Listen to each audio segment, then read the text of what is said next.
Understand what I'm going to say, and it'll bring you and yours everything you want. Now, play this message as often as you can during the next week. Fix your plans firmly in your mind, and relax. You can have what you want. You need only make up your mind.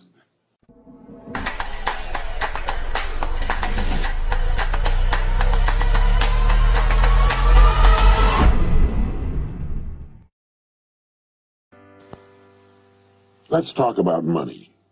Men and women have been concerned about money since the first coin was fashioned in Asia Minor about 700 B.C. You might say that money's like good health, in that we're concerned about it to the extent that we don't have it. The purpose of this message is to get down to basics, to clear the air surrounding the entire subject of money. To do this, I'm going to have to get absolutely elementary, and while you may already know most of the things I'm going to say, I think it's important that we remind ourselves just exactly what money is, how much of it is enough, and how to earn the amount of money you need to live the way you want to live, now and in the important future years. To begin, let's get rid of the old myth, once and for all, that money is bad or unimportant. It is not bad, and it is important, vitally important. It's just as important as the food and clothes it buys, the shelter it affords, the education it provides, and the doctor's bills it pays. Money is important to any person living in a civilized society. To argue and split hairs to the effect that it's not as important as other things is absurd. Nothing will take the place of money in the area in which money works. That's all there is to it. What is money? Money is the harvest of our production. Money is what we receive for our production and service as persons, and which we can then use to obtain the production and service of others. We can quite often accurately gauge the extent of our production and service by simply counting the amount of money we receive for it. You will still hear people say, money won't bring happiness. The earning and possession of money has brought a lot more happiness than has poverty. Money's a warm home and healthy children. It's birthday presents and a college education. It's a trip abroad and the means to help the older people and the less fortunate. We're not saying that piling up a lot of wealth is important. What we are saying is that money is important because it's the only reward which is completely negotiable and can be used by everyone. Look at it this way. A diamond is more valuable than a lump of coal, yet that's exactly what a diamond was at one time. And just as a lump of coal can be transformed into one of the world's most valuable objects, a human being can vastly increase his own value to the world. Try to remember this formula. The amount of money we receive will always be in direct ratio to the demand for what we do, our ability to do it, and the difficulty of replacing us. A highly skilled human being is worth more money in our economy than a person who is not highly skilled and who can be easily replaced. This is not to say that one person is any better than any other person. Remember that in this message we're only talking about money, nothing else. This is why there are few limitations on a person within his company and industry. His income will be an exact proportion to the demand for what he does, his ability to do what he does, and the difficulty of replacing him. That's why the whole idea of trying to get something for nothing is ridiculous and won't work. A top jockey will earn upwards of $200,000 a year, which will represent 10% of the winnings of the horses he rides. You might say riding a horse serves no useful purpose, but the demand is there, useful or not. It's the same with a star in show business. His or her income will very accurately reflect the demand for what he or she does.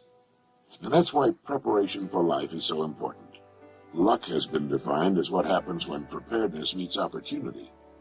A great opportunity will only make the unprepared, the unqualified, appear ridiculous. For every one of us, opportunities are all around us. Our ability to see them will depend in large part on how well we have prepared ourselves. Now, how do you stack up in this regard? Now, while this may sound elementary, you'd be amazed at the number of people who want more money, but don't want to take the time and trouble to qualify for it. And until they qualify for it, there's no way on earth for them to earn it. It's like the person who wants a good-looking figure but doesn't want to stay on a diet long enough to get it. To 9/10 of the world's population, the average North American is already rich. There's a greater difference between the standard of living of most of the world's population and our average worker than there is between the standard enjoyed by our average worker and the richest man in the country. Our working man has just about everything the wealthiest man has, only smaller. He has a home, car, often two of them, radio, TV, savings account, debts. They're just smaller. His food is as good and just as plentiful. His bed is just as comfortable. His home is just as warm in the winter. He has exactly the same amount of time, and just as much, maybe more, freedom. His life expectancy at birth is 70 years. For the rest of the world, on the average, it's less than 40.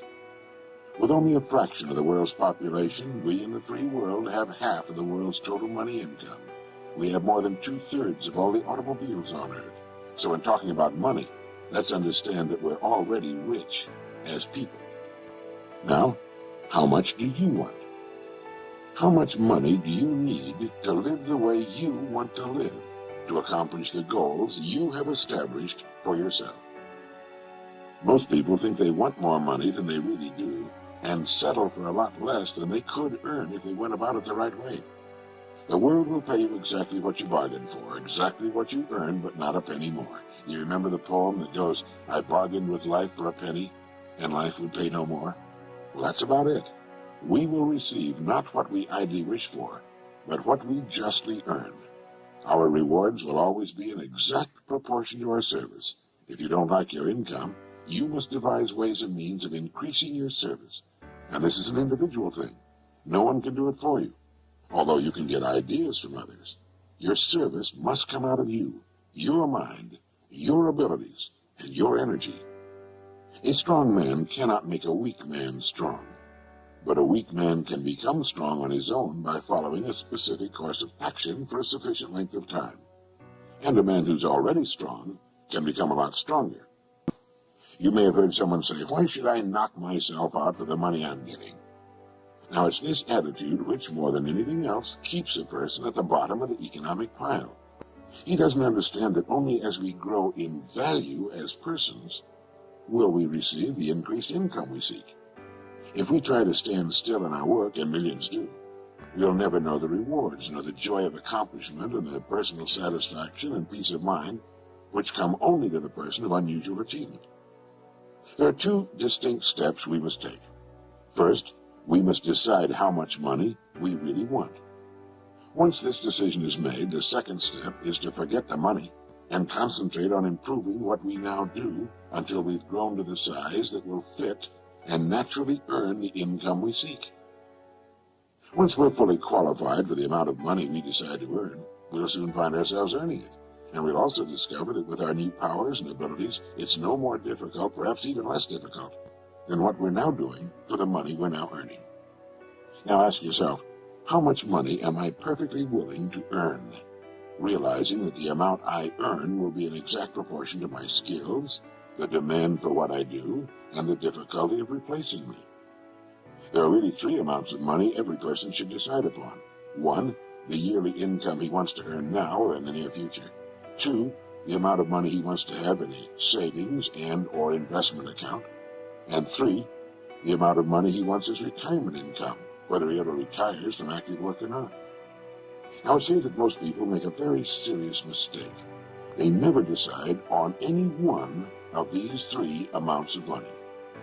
If you will decide on these three amounts, and if you will write them on a card to carry with you or put someplace where you can review it from time to time, you will automatically have placed yourself in the top 5% of the people. You will have a plan for your future, a blueprint for future financial accomplishment. You will know where you're going, and if you're serious about it, you will most certainly get there. You see, the trouble with people is not in achieving their goals. They can do that. It's in not setting goals that people get in trouble. They leave it to chance and find out sooner or later, and to their sorrow, that chance doesn't work, that they've missed the boat. It's estimated that only 5% decide on the money they'll earn, and then grow as persons into the size of the incomes they seek. They thus take their lives, their fortunes, and their futures into their own hands as they should, and accomplish their goals right on schedule all the years of their lives. You can do the same thing, and you can do it starting right now. There are two kinds of people where money's concerned. There are the majority who cut back on their wants to fit their incomes, and there are those free spirits in the minority who make their incomes fit their wants. Now, which is best for you? You must decide. Ben Franklin gave us the secret to wealth. He said the road to wealth lies in augmenting our means or diminishing our wants. Either will do.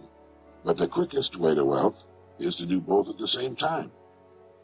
Now, when you write down the yearly income you mean to earn, you no doubt know whether or not it's average for the work you're in or above average.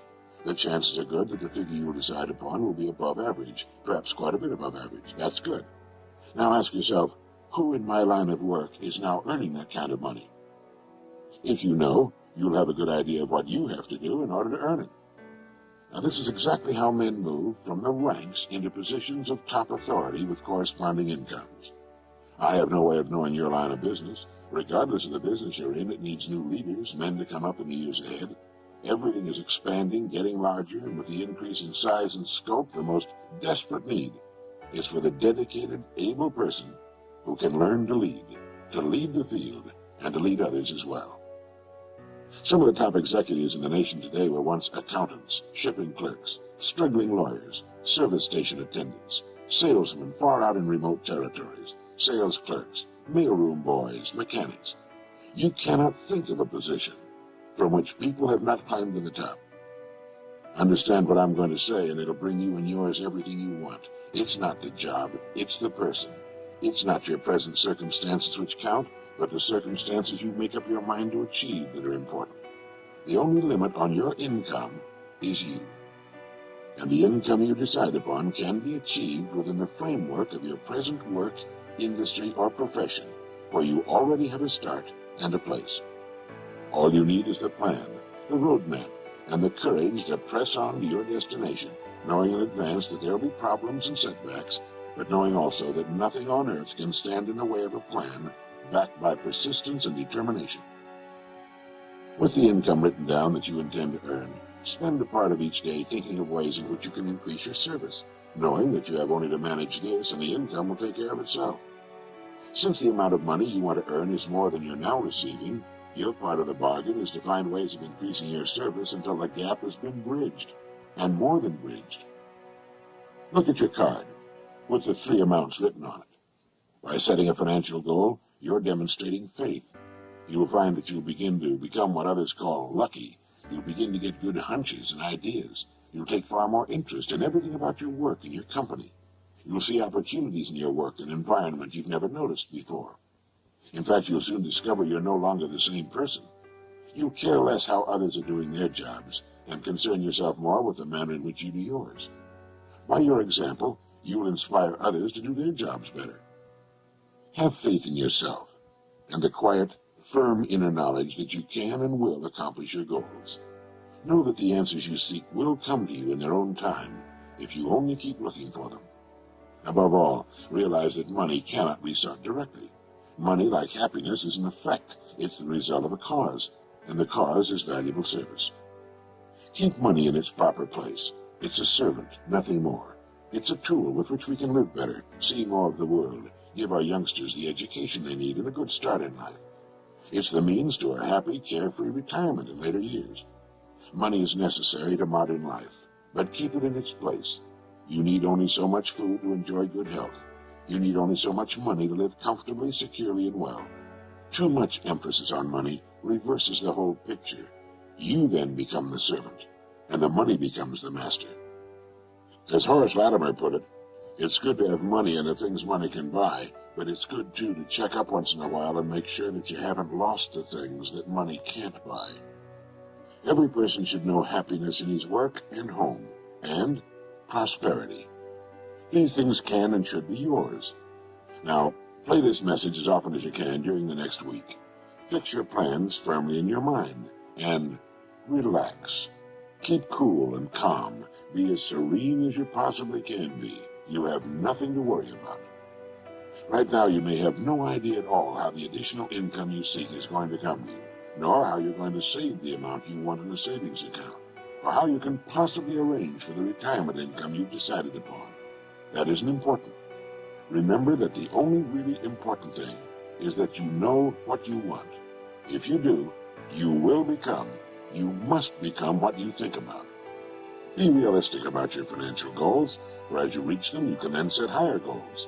Trying to jump too far too soon can often result in confusion, tenseness, and worry.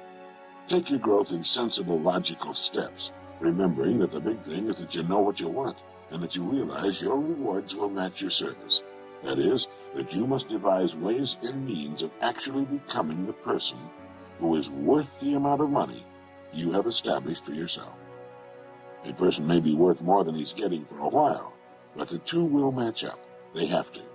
In fact, unless a person is worth more than he's now receiving, he cannot move ahead. He's receiving all he's worth. It all gets back to the great law that controls everything in the universe, cause and effect. The cause must precede the effect, or the effect cannot occur. This is why people who try to get something for nothing are only fooling themselves and earning the disillusionment and frustration they must one day reap. You can have what you want. You need only make up your mind.